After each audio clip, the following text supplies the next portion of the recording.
नमस्ते मित्रांनो, king of stories या चॅनलवरती आपले स्वागत. आपण ऐकत आहोत गोष्ट एका लग्नाची भाग 3. सोनाली म्हणाली, सांग ना, काय झालं? कसा होता मुलगा? तुम्ही एकमेकांशी बोललात का? निकिता म्हणाली, अगं तो मुलगा आलाच नाही. काय? सोनाली म्हणाली, अगं हो ना, त्याची आई सांगत होती खूपच कामात असतो माझा मुलगा. आज पण येणार होता, पण महत्त्वाचं काम आलं मध्येच म्हणून नाही येऊ शकला. खूपच बढाई करत होती त्याची आई. लग्न ही आयुष्यातली एवढी मोठी गोष्ट सोडून त्याला बाकीची कामं महत्त्वाची वाटतात. आणि त्याच्या आईने मला माझी उंची विचारली आणि ती सुद्धा 2 वेळा. माझ्या शेजारी उभी राहून उंची तपासत होती. मला ते अजिबात आवडलं नाही. हे ऐकून सोनालीला पण राग आला. तुझी सगळी माहिती चेक केलेली ना त्यांनी? मग हे असं का वागतात?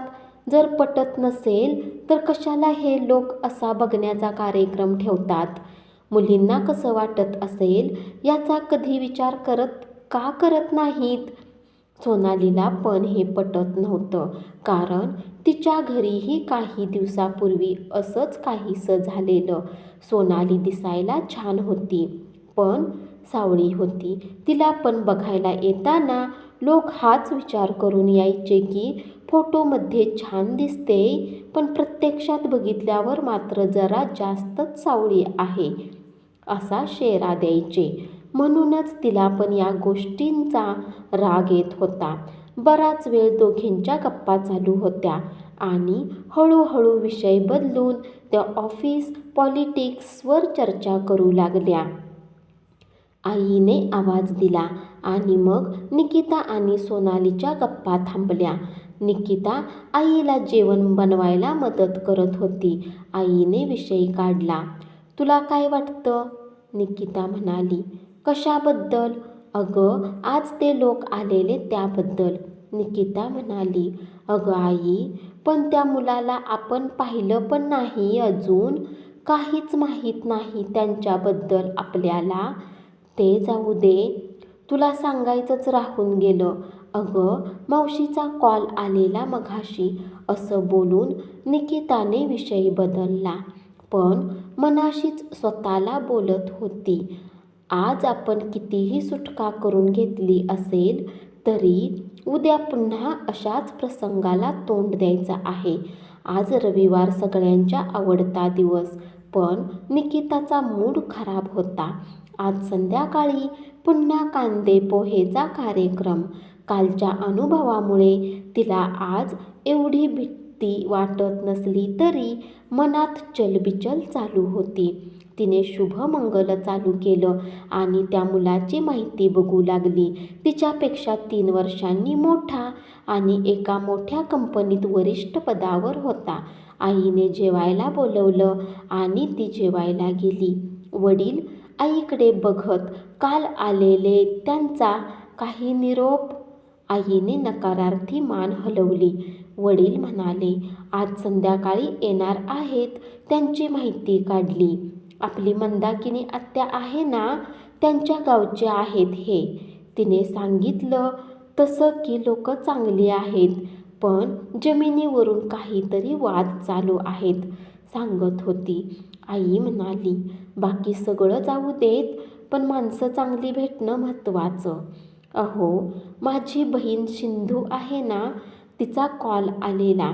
ती सांगत होती बँकेत आहे मुलगा, वडील पोलीसमध्ये आहेत, एक बहीण आहे, तिच्याच गावचे आहेत, दादरला राहतात.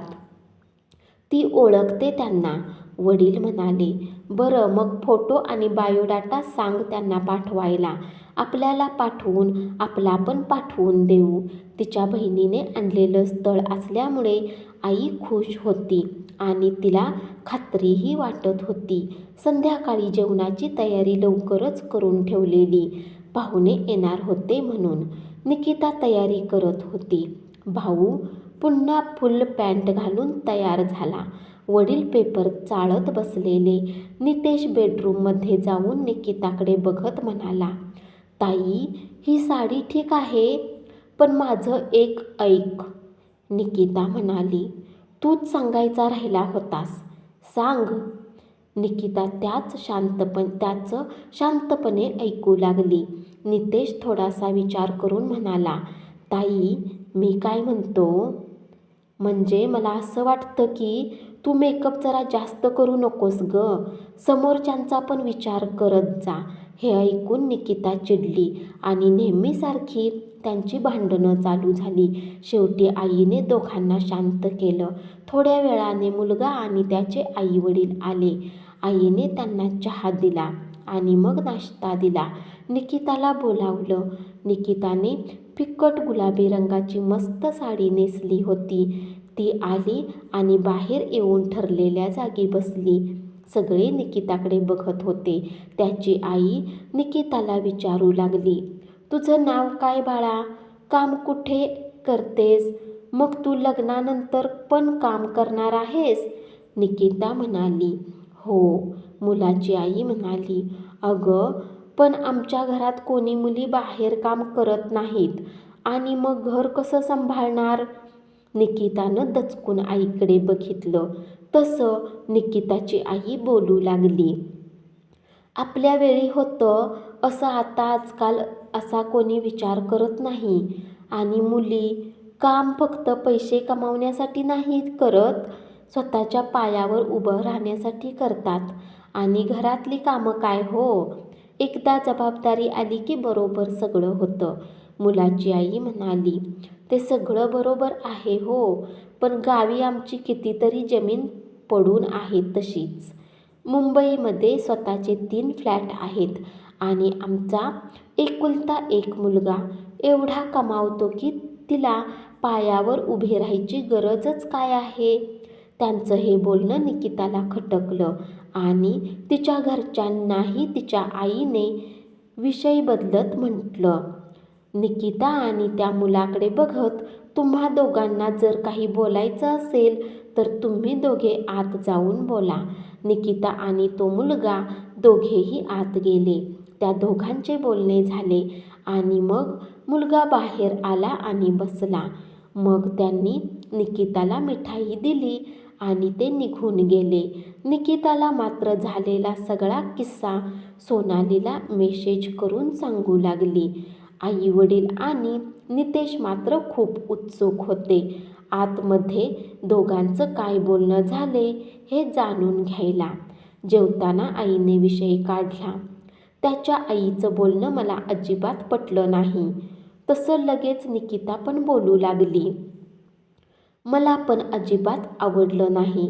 त्यांच्याकडे पैसा आहे म्हणून मी घरात का बसायचं? मला माझं करिअर आहे की नाही? एवढ्या चांगल्या घरातले असून पण असे कसे यांचे विचार? मुलीने काय फक्त यांच्या घरातली कामं करण्यासाठी लग्न करायचं? आणि एवढा पैसा आहे तर कामवाली नाही ठेवू शकत का? सगळं एकदाच बोलून एकदाची शांत झाली. वडील काहीच बोलत नव्हते, पण त्यांनाही त्या लोकांचं पटलं नाही. आई निकिताकडे बघत, आतमध्ये काही बोलणं झालं का? निकिता म्हणाली, तेच ते, तुझ्या आवडीनिवडी सांग. आणि आई पुढे तरी काही बोलला नाही, पण आत मला बोलतो, तुला हवं तर तू जा कामाला. आई म्हणाली, मग? निकिता म्हणाली, मग काय? मी फक्त मान डोलावली, कारण बोलण्यावरून माणसं कशी आहे ते कळालं. मग पुढं कशाला काय बोलायचं? पुढे कोणीही काही न बोलता TV बघू लागले. सोमवारी आईने स्वतःहून कॉल केला. शनिवारी पाहुणे आलेले त्यांना. आई म्हणाली, हॅलो, मी सुमन पवार बोलते, निकिताची आई. मुलाची आई? हो हो, ओळखलं.